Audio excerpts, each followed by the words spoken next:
All right. Hello, everybody. Thank you so much for tuning into this next interview we have with the Learn Commission. My name is Tawab Nazari. I'm a first year political science student here at UCI, and I'm here with my speaker today, Dr. Charles. Do you want to introduce yourself?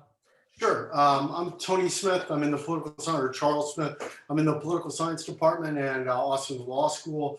And I'm happy to be here. Happy to talk to you, share my thoughts. So, what we're doing today is I'm going to be asking Doctor a few questions about law school and the process itself for any students out there who are interested in applying and following maybe any similar steps that he took himself. And yeah, so the Legal Commission, what we do is we stand for the Legal Education and Resource Network, and we provide as many resources as we can to students interested in the field of law or any other relevant topics similar to such. Right. So, without further ado, let's get started with the questions I have for you. Great. So first of all, can you tell us where you are right now, professionally speaking, like at UCI? Yeah, I'm a full professor at the University of California, Irvine, and I've been here for about 13 years. Before that, I was at the University of Miami as an assistant professor. And before that, I practiced law for about 20 years before I got my PhD from UC San Diego. So you have a lot of experience in these various fields, and that's I really do. excellent. I do. Can I ask about your experience with the LSAT before you attended law school? And Yeah, absolutely. So for me, I was a first generation student and didn't have a lot of resources. I worked full time the whole time as an undergrad, and so when it came time for LSAT prep, I at the prep courses, and were really expensive, and I couldn't afford them. So what I did is I got old copies of the LSAT, and I just took as many actual practice tests as I could over and over and over again. And one of the mistakes people make is they work on a little section of it at a time. But the most important thing you can do is develop the time management skill that gets you through the test within the time limit. So every time you should practice as if it's the whole test and sit down in ideal test circumstances and just do it all. If you don't time yourself, everybody can get a perfect score. If you have an unlimited amount of time to answer the questions, you can do it. The whole premise of the LSAT is to gauge your ability to make accurate, rapid decisions. So I don't remember what exactly I scored, but I was admitted everywhere I applied, and I went to the University of Florida Law School, which at the time was a top 20 program, and they're still right up there somewhere. I think 23rd or 24th right now. But so practice, practice, practice. The LSAT is an incredibly important aspect of admission, not particularly because it judges how good of a lawyer you're going to be or anything like that, but it's relatively highly correlated with how likely you are to finish law school. So work on it, work on it, work on it. all right. So for anybody out there watching, it's maybe kind of similar to the SAT you might have taken to get into UC Irvine or any other colleges. Can you tell me a little bit about the test like itself? Do you have to know anything about the law to take that? No, yeah, absolutely not. It's got different sections that are designed to measure different kinds of things. Hmm. Like, for instance, reading comprehension. You'll get a kind of a long story, and then there'll be several questions about that story.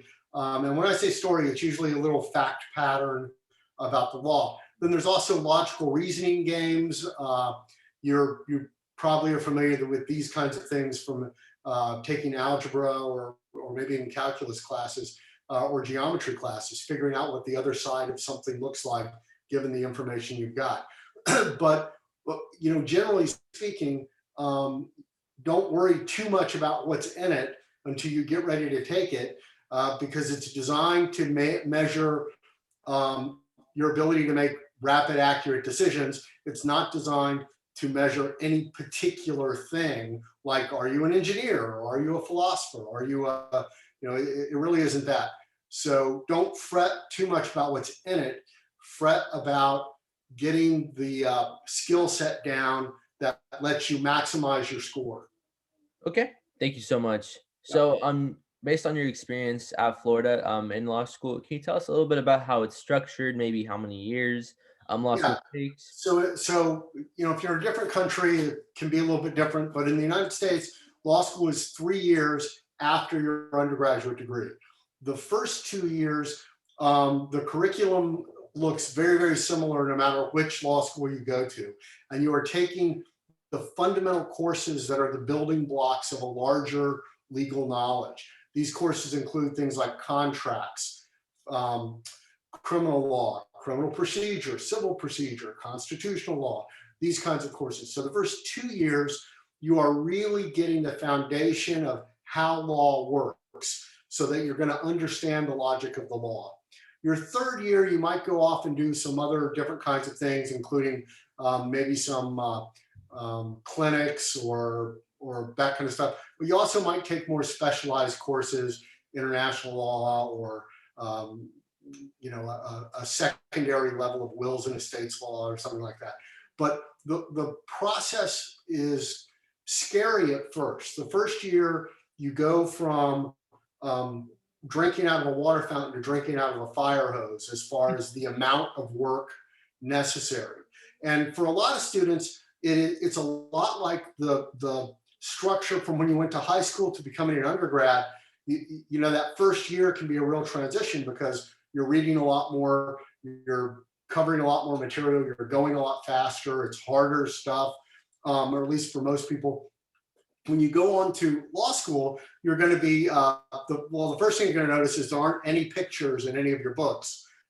It's all, and the volume of reading material that you're going to be consuming soars. It's a magnitude up.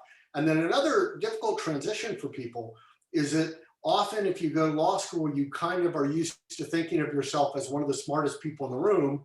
And then suddenly everyone in the room was one of the smartest people in the room. So it can be a humbling experience for somebody who's never gotten anything less than an A to go to law school and suddenly, everybody got all A's, and not everybody in law school gets all A's. So that can be kind of a humbling experience. So there's an old adage that a lot of people say, and that's the first year they scare you to death, the second year they work you to death, and then the third year they bore you to death. And that's kind of true. And the reason is, and again, it's a little bit of a parallel to your undergraduate experience, that once you get the hang of it by the end of your first year, then you're kind of plugging along, getting as much out of it as you can at the end of your second year. And then in your third year, you've kind of got the classes down. You're not intimidated by them anymore. You figured out how to do the reading. You understand what parts of the case you should care about or not. You understand how to read regs or regulations and laws. You've really got the gist of how to do it. And it begins to be a little bit repetitive, not because the third year doesn't have value, but rather because by then your thinking has evolved and you think like a lawyer. And so at first, your first year, you're just going to be confused by everything. And at some point in your second year, you're going to begin to understand the logic of law, and you're going to get that if you can understand contract law, you can understand civil procedure. That there's a logic to how law works that makes it so you can be a lawyer who you might specialize in something, but you kind of can understand just about any legal problem that arises. So that's kind of the progress of law school. And then between your second and third year, typically you will work at a law firm or some other kind of law group, like a public defender's office or prosecutor's office or something like that, in the summer between those two, the second and third year, to get some real life experience. And then often that summer internship or clerkship or whatever you call it becomes a real job afterwards, after you're done. So that's that. Yeah, thank you so much. And I like that saying you said about how they scare you, work you, and bore you. That Yeah, it sounds yeah, pretty accurate. So based yeah. on that, everyone can tell that law school is noticeably different from undergraduate. So doctor, can you tell me a little bit about how important grades are in law school, and do they have a role in your career? Right. So grades are kind of an interesting thing, that any given grade doesn't matter really. I mean, if again, like an undergrad, if you get a C in something or even a D or an F in something, it's not fatal for your academic career. It's one class. If you systematically, course over course over course in law school, do poorly, you're not putting the pieces together or you're not putting the work in. And you need to ask yourself, should you be devoting the time and the money to go through law school if it's not working for you? You don't, you don't have to graduate with a 4.0. 95% of law school graduates do not graduate in the top 5% of their class. That's all there is to it. It's just the truth. A long time ago, law schools used to run on a C mean average, so that there was a giant swath of every class that everybody got a C. I think that more recently, it's more like a B average now instead of a C average. And so now let me talk. So the grades matter, but really the knowledge is the thing that really matters. Yeah. Your clients are never going to say to you, what grade did you get in torts? Because they don't know what a tort is. Yeah. They are going to say to you, you gave me bad advice, so I'm suing you because you don't know what you're doing. Mm. You committed malpractice. Now I'm suing you because Yeah. you screwed my case up. So worry about learning how to be a good lawyer. Don't worry about the grades that much. If you learn how to be a good lawyer, the grades will kind of evolve naturally. So Yeah. it matters. Now, another really interesting thing about law schools is in academics, we tend to be obsessed with rankings. So we care a lot about the rankings. And part of that is because athletics plays a really big role in higher education, and there can only be one champion. And we sort of fetishize the Ivy Leagues, and we kind of think really highly. Here's the thing about law school, though. Unlike PhD programs, so the top listing for law schools is top 15. Mm-hmm. You go there if you want to become a law professor or a federal judge. Otherwise, no career avenue is out of your reach, even if you go somewhere else. Let me give you an example. Okay. So imagine that you're from Arizona. Okay.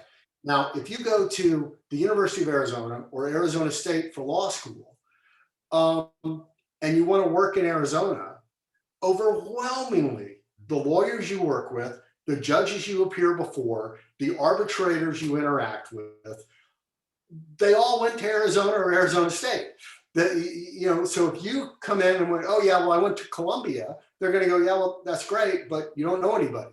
Who's going to refer you cases? Who's going to take your word because they've known you since you were 24 and know that they can trust you if you don't have this. So law is more geographically relevant. So if you go to the 50th ranked PhD program in political science, you're probably never going to have a job where you use that degree. You just aren't. Mm. If you drop out of the top 20 in PhD programs in political science, you are very unlikely to get a good job. If you drop out of the top 40, it's even more unlikely. You drop out of the top 50, forget it. You're just dead in the water. Mm. For law, that just absolutely isn't true. If you're going to be practicing law in Vermont, hey, University of Vermont's as good as anywhere.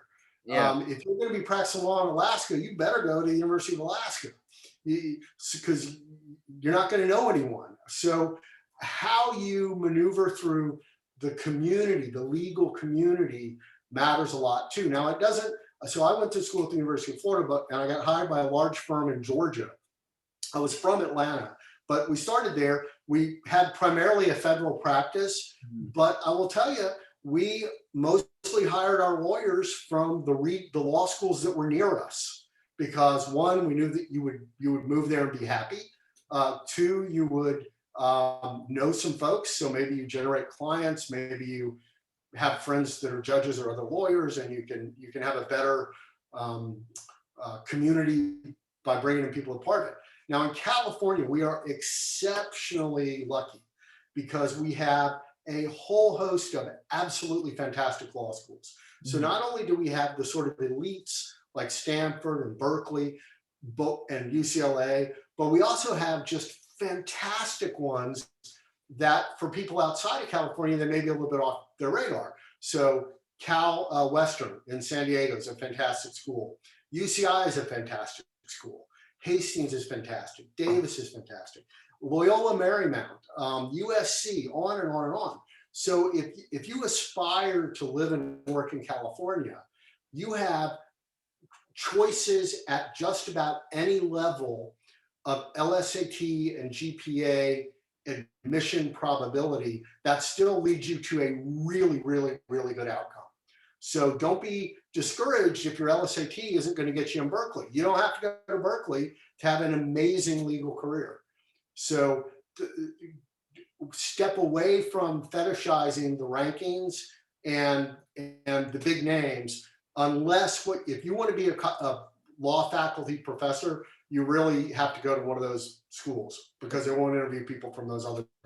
But or a federal judge, also, you're more likely than not to have to go to one of those big programs.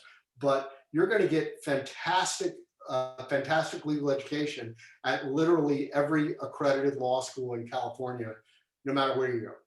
Okay. Thank you so much. I really appreciate that you're warning against maybe prestige chasing.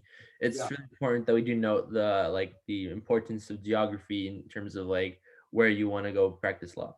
And the other thing is, once you're actually practicing, where you go matters for your first job. Yeah. But once you're actually practicing, very few clients care where you went unless they also went there, and then it's, oh, hey, go sports. But there isn't, nobody, the people who hire lawyers care about the lawyer's expertise and professionalism. Yeah. They only moderately care about their pedigree. It's a little bit like, your dentist. My guess is your dentist has their diplomas up all over the wall so you can see them. And I bet you have no idea where they went. Yeah. If you think back and go, okay, what's on those pieces of paper? I don't know. Your lawyer's the same way for many folks. So if I have to persuade you that I'm a good lawyer because of my pedigree rather than the outcomes I get you as my client, I'm not going to be very persuasive for you. Yeah, we lost the case, but did you see the big fancy place I went to law school? It's like, well, What did that do for you? Yeah. Do you ever have to declare or choose a field of law you want to practice in law school? No, you don't. You just you have to do things sequentially. So get through the first semester first, then get through the second semester, and you are building up the knowledge to get you over the hump of the bar exam.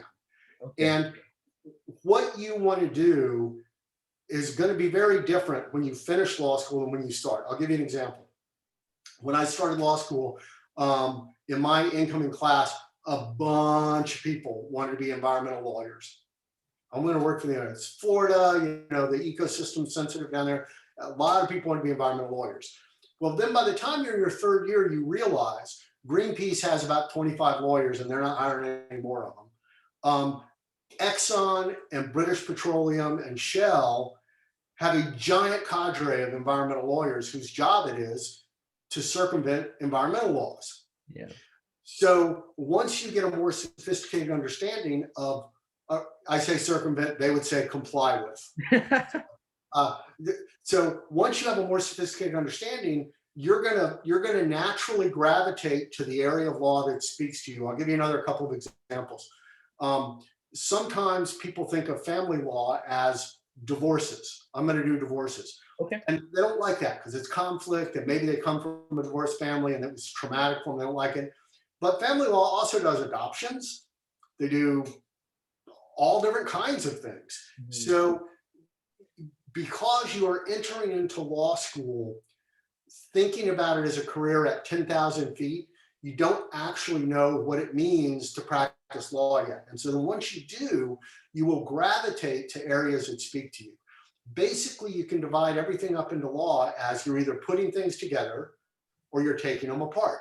So you're either doing some sort of contract where you're bringing parties together to agree to something, whether it's adoption or selling cell phones or manufacturing canned iced tea.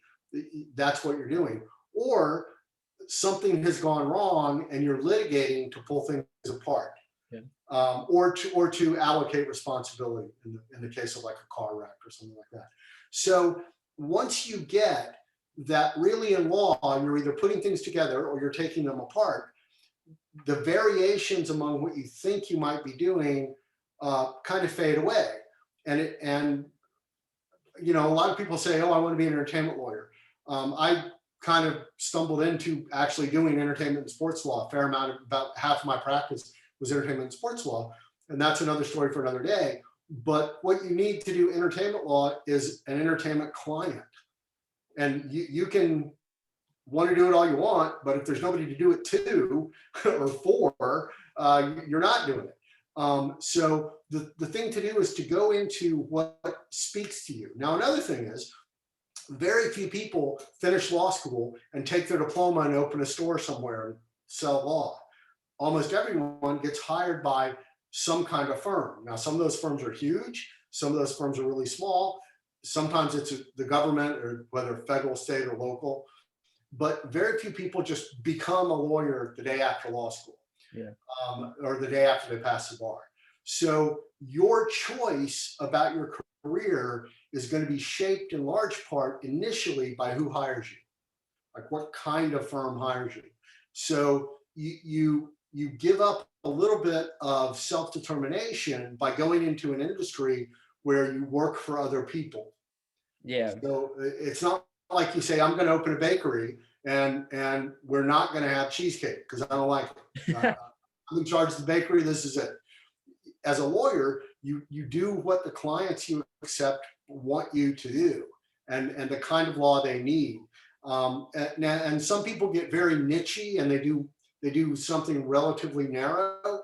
Some people are broad general lawyers that do everything from, "Hey, my client got a DUI," or "My client's getting divorced," or "My client's starting a new company," or she wants to change her name, or whatever. So the variation in careers is one of the great things about law, Yeah. is you can find the one that fits you if you're open with yourself about what you really care about and how you want to work, and you commit to being patient and learning the skill sets you need to have the career that you want.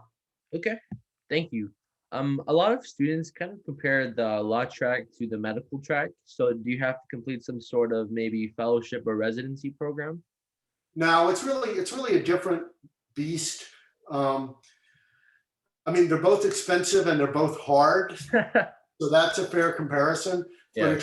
it's really different, and there isn't ever a formal mentorship, but that's the summer work that we talked about before, or your first couple of years of practicing really are that kind of internship. And depending on what you're doing and how well you understand your job, depends on how rapidly you'll have your own clients. So you may never have your own clients. If you work for a public defender's office, the clients are assigned to you by a judge, really, or they're given to your office by the judge, and then your office supervisor assigns who gets what case. But if you don't have your own clients, you will always be doing what somebody else wants you to do.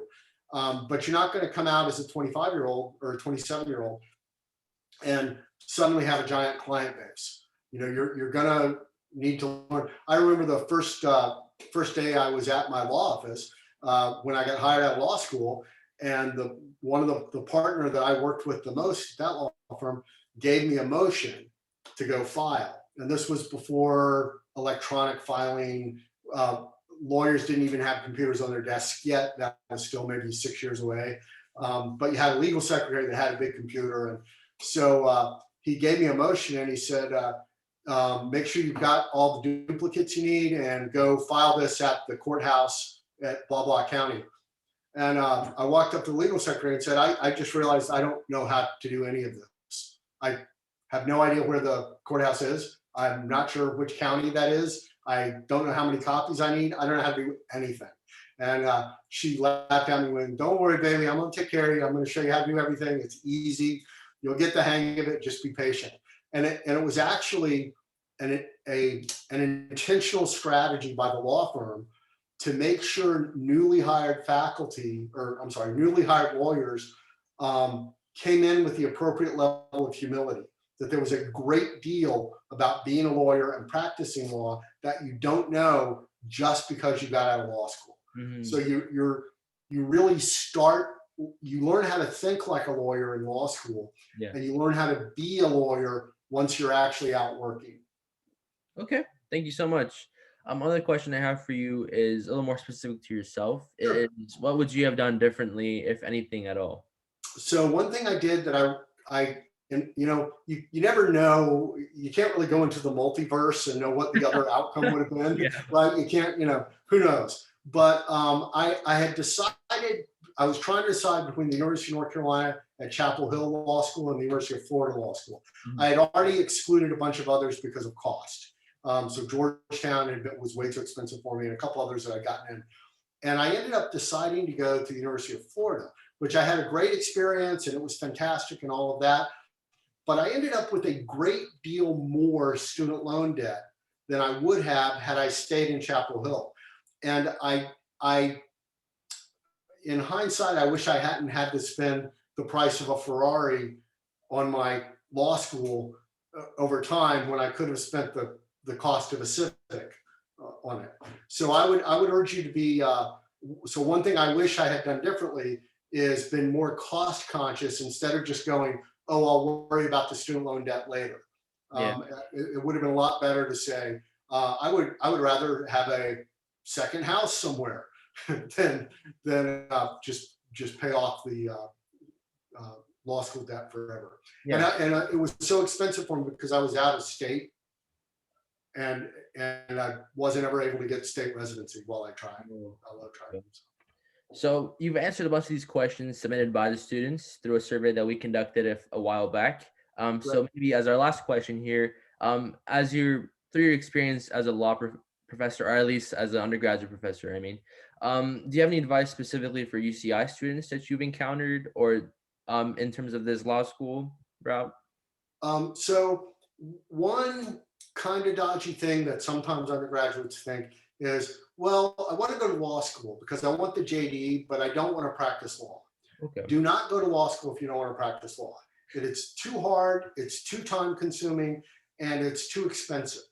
If what you want is some credentials, go get a master's degree that is near the credential that you want. But don't get a law degree just for vanity purposes, that I think it would make me a more interesting NGO candidate or something like that. So that would be the first thing.